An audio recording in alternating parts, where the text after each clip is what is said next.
요한복음 14장 25절부터 31절까지 말씀. 내가 아직 너희와 함께 있어서 이 말을 너희에게 하였거니와 보혜사 곧 아버지께서 내 이름으로 보내실 성령 그가 너희에게 모든 것을 가르치고 내가 너희에게 말한 모든 것을 생각나게 하리라. 평안을 너희에게 끼치노니 곧 나의 평안을 너희에게 주노라. 내가 너희에게 주는 것은 세상이 주는 것과 같이 아니하니라. 너희는 마음에 근심하지도 말고 두려워하지도 말라.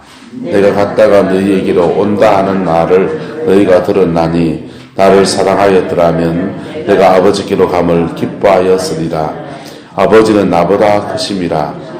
이제 일이 일어나기 전에 너희에게 말한 것은 일이 일어날 때에 너희로 믿게 하려 함이로다. 이후에는 내가 너희와 말을 많이 하지 아니하리니 이 세상에 임금이 오겠음이라. 그러나 그는 내게 관계할 것이 없으니 함께 했습니다. 오직 내가 아버지를 사랑하는 것과 아버지께서 명하신 대로 행하는 것을 세상이 알게 하려 함이로다. 일어나라 이 길을 떠나자 하시니라. 아멘. 예수님께서 제자들에게 말씀을 가르치시고 또 복음을 전하시고 또 놀라운 이적과 기적으로 역사하시고 그리고 인격과 삶을 지도해 주시고 여러 가지 일들을 하셨습니다. 3년 동안이나 예수님은 제자들과 함께 하셨어요. 한국교회에서 사랑의 교회를 중심으로 해서 제자훈련이라고 하는 것이 굉장히 이렇게 중요하게 다루어졌습니다. 그 제자훈련이 참 좋은 열매도 맺었지만은 좀 아쉬운 점도 있어요. 예수님의 제자훈련하고는 조금 거리가 있는 거예요. 예수님의 제자훈련을 보면은 복음서를 보면 예수님의 제자훈련은 첫 번째는 따라합시다. 자기와 함께 있게 하시고 이게 첫 번째입니다. 예수님과 함께 있게 하시고 그 다음 또 두 번째는 먼저 아세요? 따라합시다. 귀신을 내어쫓는 권세도 있게 하려 하십니다. 예수님과 함께 있다 보면 뭐가 더해지냐 보면은 귀신을 내어쫓는 권세도 있게 되어진다라고 되어 있어요. 예수님이 제자들하고 3년 동안 한솥밥 먹으면서 지냈던 여정 속에서 추구했던 제자훈련의 핵심입니다. 그런데 그 한국교회의 제자훈련은 성경 공부로 되어 있어요. 성경을 공부하고 특히 교리적인 성경 공부를 정확하게 해서 분명히 유익해요. 유익한데 뭔가 빠진 부분이 생기는 거예요. 주님과 함께 있듯이 성도와 성도 사이에 말씀을 붙들고 함께 살고 함께 뒹굴고 하는 이런 생활적인 측면에서 좀 약해지는 것하고 그 다음 또 하나는 영적인 능력, 주님과 함께 있을 때에 주님으로부터 성령의 능력을 듣는 이런 부분에서는 좀 약점이 있습니다. 그런데 굉장히 귀한 사역이 한국교회 80년대, 90년대를 쭉 그렇게 해와서 교회를 건강하게 하는 참 많이 도움이 되었던 일입니다. 자, 오늘 예수님께서 제자들에게 말합니다. 내가 3년 동안 너희에게 가르치고 권면하고 했던 것들이 이제 주님이 떠나가시고 나면 그거 누가 해주신다는 겁니까? 이제 내가 십자가에 죽고 또 부활하고 나면 구속의 역사가 이루어지게 되고 그 일 이후에 거룩하신 성령이 우리에게 오셔서 그 성령이 어떻게 하시느냐? 26절에 보세요. 25절부터 보시면 내가 아직 너희와 함께 있어서 이 말을 너희에게 하였거니와 지금도 이 말하고 있지만은 이제부터는 26절부터는요.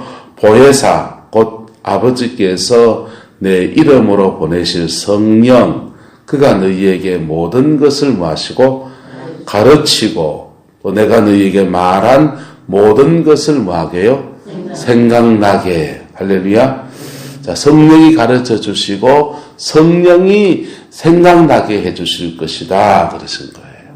할렐루야. 여러분, 그래서 성령 안에서 진리의 깊이 뿌리 내려지는 저와 여러분 되시기를 축복합니다.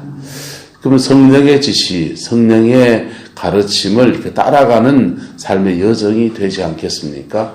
그런데 가끔씩 보면서 성령이 지시하셨다, 성령이 가르쳐 주셨다고 하는데 이 성경하고는 딴 데 노는 사람들이 있어요. 여러분, 성경을 쓰신 분도 성령이시고, 예, 우리에게 지시하시는 분도 성령이십니다. 그러면은 이게 맞습니까? 그 지시가 맞습니까? 성경이 맞는 거예요. 여기서 오는 지시가, 영어로 오는 지시가 성경과 다르면은 버려야 됩니까? 취해야 됩니까? 버려야 되는 거. 그거를 몰빵 속아서 칠 수는 있지만은 사람이 영적으로 정확하게 다 그렇게 할 수는 없거든요. 근데 속아서 취할 수 있게 되지만은 그러나 그게 맛을 들이면 이단이 나와버리게 되는 거예요. 여러분, 지금 한국교회에 신천지나 이런 큰 이단들 있지 않습니까? 신비주의 계열의 이단들이, 신천지도 신비주의 계열의 이단이고요. 그 다음에 옛날에 있던, 지금 좀 많이 약해졌지만 통일교 같은 데도 신비주의 계통의 이단들입니다. 이런 신비주의 계통의 이단들은 성경을, 자기 나름의 성경을 가지든지 또 나름의 확실한 어떤 계시 이런 것들이 강해요. 그런데 지금 신천지 이만희 씨가 처음 영적인 음성을 들었다 합시다. 그것이 들었을 때 자기들은 악한 귀신이, 사단이 하는 말을 들었을까요? 자기는 자의식으로 성령이 그에게 말했다고 들었을까요? 그는 자기는 성령이 그에게 말했다고 듣는 거예요. 성령이 그에게 말했다고 들었는데 듣다가 따라가다 보니까 판이 다른 거예요. 열매가 따라 성령이 말씀하셨으면 성령의 열매가 맺어집니다. 이거 같이 가는 거거든요. 성령이 말씀하셨으면 성령의 열매가 맺어지고 이 성경과도 맞고 내 안에도 열매가 맺어지고 밖에도 열매가 맺어진다고. 그런데 나타나는 열매가 엉뚱한 게 나타납니다. 분명히 성경을 해석해서 나오고 그러는데 열매는 엉뚱한 게 나오는 거예요. 그러면은 그때쯤 되면 자의식으로 내가 틀렸구나 알까요, 모를까요? 알게 돼요. 내가 틀렸구나 알게 되면 아무리 거기다가 만리장성을 쌓아놨어도 내려놔야 되잖아요. 근데 그게 쉽지가 않은 거예요. 쉽지가 않은 거예요. 이만희 씨가 그 안에 내부자들하고 했던 얘기들을 이렇게 들으면요, 이렇게 사람들이 많이 따르는데 이제 와서 판을 엎으려고 그러느나 이런다는 거예요.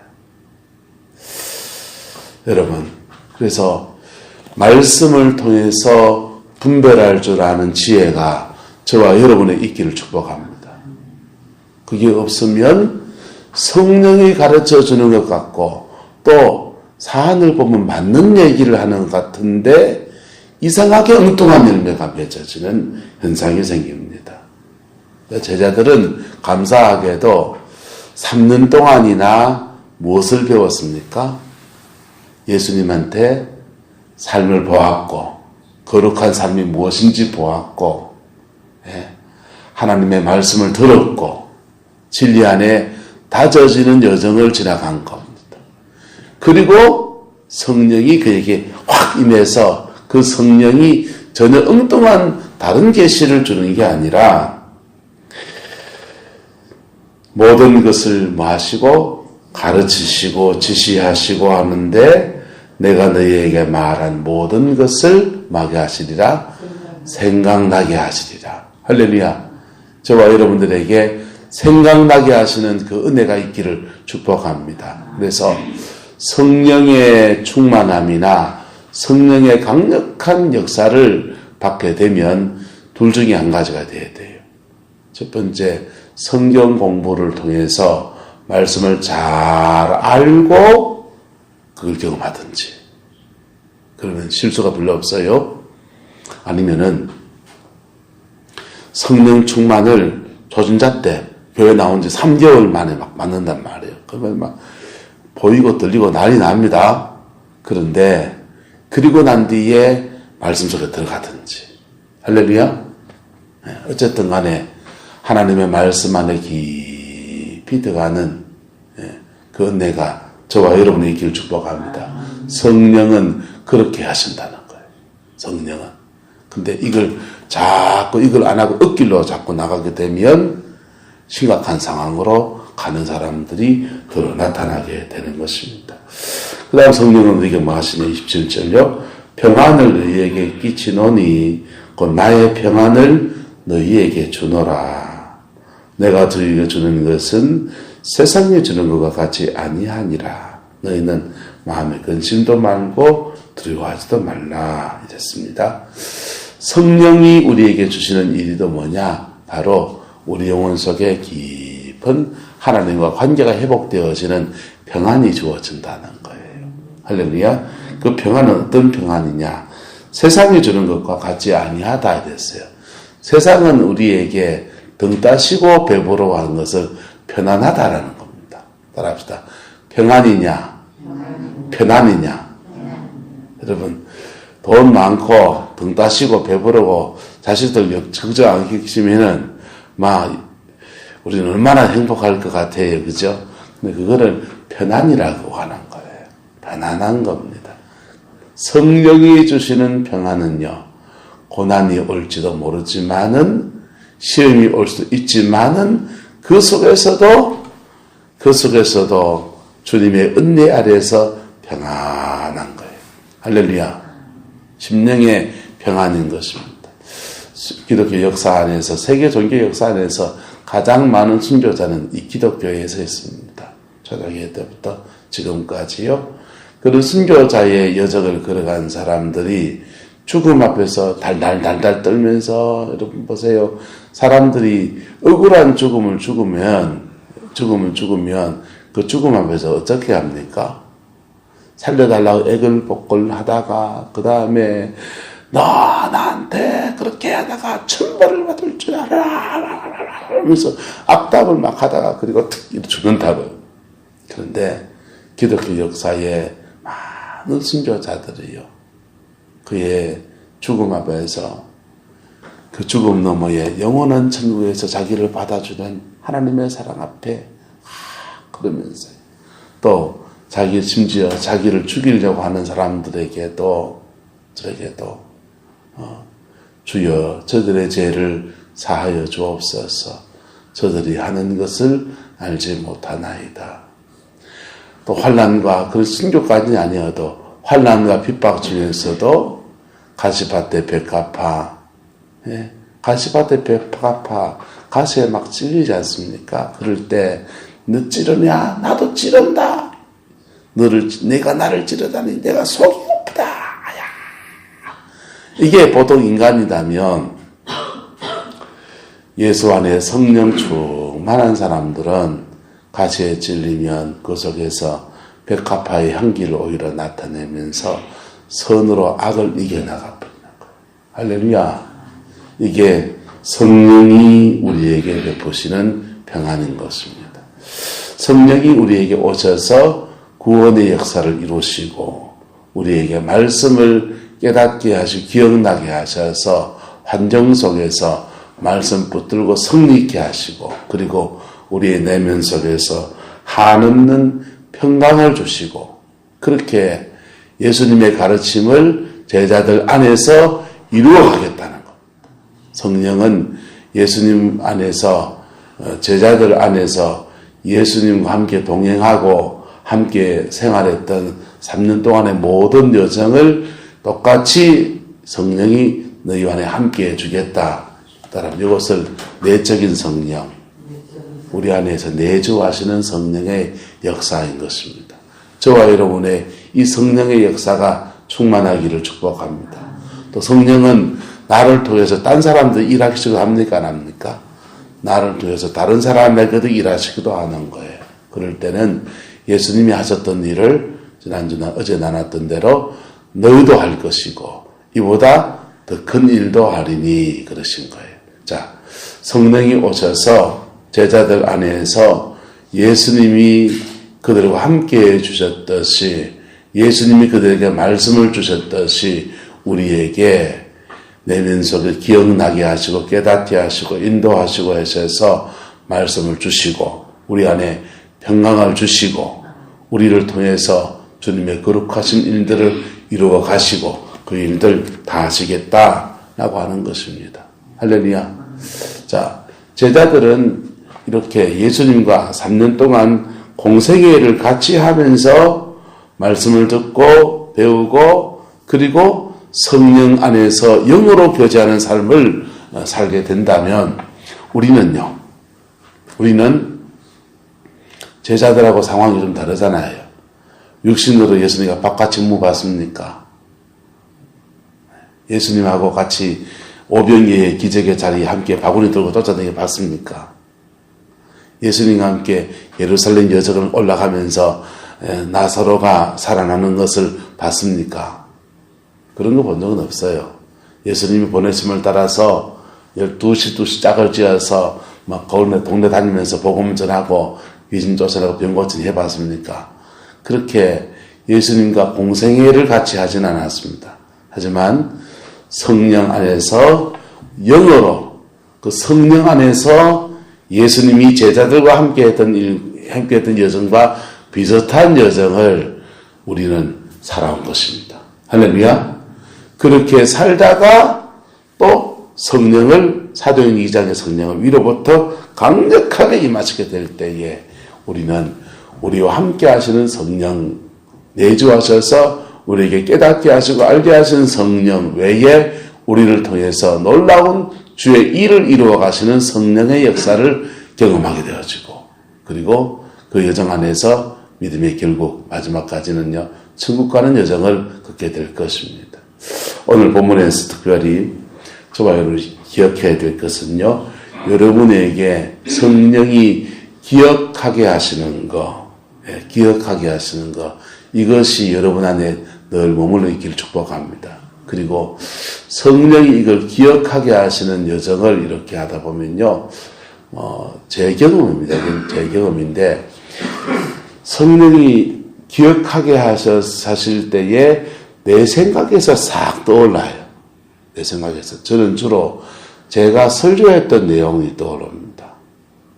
그래서 막 화가 확 나는 순간에 그때 성령이 이것 하면서 말씀이 탁 떠오른다. 또는 내 경험 안에서 이러다가 이거는 그때 그거 하면서 그 영적 공격이다 이런 느낌이 온단 말이에요. 근데 그런 느낌이 왔는데도 멈춰야 됩니까? 계속 몸으로 고해야 됩니까? 그때 멈춰야 된다. 멈춰야 되는데 열받았던 이게 있으면 계속 가요 안 가요? 계속 가본다고. 계속 가버리면 나사가 넘어버리는 거예요. 나사가 넘어버리는 거예요. 그게 부부간에 일어날 때도 많았어요. 막 은혜 받고 막 그럴 때는요. 한참 은혜 받고 그럴 때는 은혜 받고 난 뒤에 꼭 시험이 오는데 주로 시험이 오면은 아내하고 다투는 거예요. 그때는. 다투면은 처음에는 그냥 열이 받아서 막 다투고 난 뒤에 두 번째는 똑같은 비슷한 일로 또 아내랑 또 다투는 상황이 또 생기네. 은혜 받고 난 뒤에. 그러면 내가 뛰어넘어야 될 게 뭡니까? 그때는요. 그때 스톱하는 거예요. 할렐루야. 아내도 알까요? 모를까요? 나는 안다고 생각해요. 성령이 가르쳐 주는데 우리 아내도 못 먹어도 고하더라고. 그러면 두 사람 다 못 먹어도 고하면 열차가 마주 부딪히면서 꽝 그러는 거예요. 그래봐야 부부싸움 칼로 물베기고 화해가 되지만은 여러분 만약에 다른 사람하고 그러나 버리면요 한번 그게 칼금 간 게 그게 골이 깊어집니까? 간격이 메워지기 쉽습니까? 메워지기 쉽지 않은 거예요. 여러분 성령이 스톱하실 때 스톱하는 은혜가 있기를 축복합니다. 이렇게 성령이 우리에게 깨닫게 하시고 생각나게 하시는 연일의 김문택 목사님은 자기 어떤 상황에 딱 가면 찬송이 하나 떠오른대요.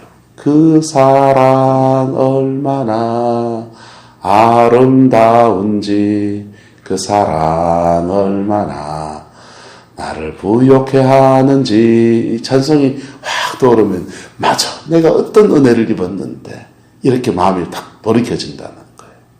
그분에게는 찬송 한 소절이 떠오르게 하시는 거예요. 각자 성령이 기억하게 하시는 은혜가 있기를 예수 이름으로 축복합니다. 어떤 사람은 찬송이 한 소절 기억나고요. 어떤 사람은 과거의 경험들이 하나 퍽 떠오르기도 하고요. 어떤 사람은 하나님의 말씀이 탁 떠오르기도 하고요. 어떤 사람은 아이고 우리 목사님 새벽에 이 말씀 했는데 하면서 말씀이 떠오르기도 하고요. 그게 떠오르는 것이 내가 주어진 상황과 거의 딱 맞아요. 그런데 그렇게 떠오르는 생각을 내 생각으로 알아야 됩니까? 성령이 내게 주시는 음성으로 들어야 됩니까? 성령이 내게 주시는 세미한 음성으로 들을 수 있어야 됩니다. 그럴 때 우리는 진리 안에 나가게 되고요. 그 결과는 내 영혼 속에 평안이 이루어지는 거예요. 예. 이게 예수님께서 성령이 오셔서 너희 안에서 행하여 가실 것이다. 내주하시는 성령의 역사가 이렇게 이루어져 갈 것이다. 라고 말합니다. 이거 따라가다 보면요. 우리는 우리 영이 자라나는 거예요. 우리의 속사람이 자라나지고요. 우리의 속사람이 성령 안에서 강건해지고요. 네? 강건해지고요. 그리고 하나님이 주시는 은사가 더해지면 주님의 일을 정말 아름답게 감당하는 사람이 되어질 것입니다.